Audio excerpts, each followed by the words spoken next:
اللهم صل على محمد وآل محمد.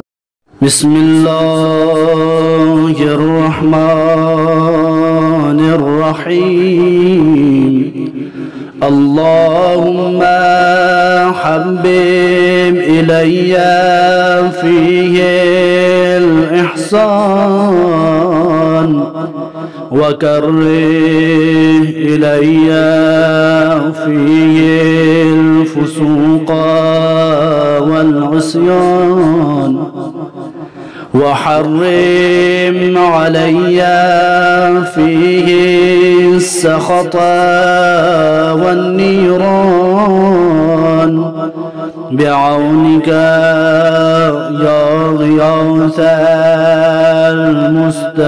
المستغيثين.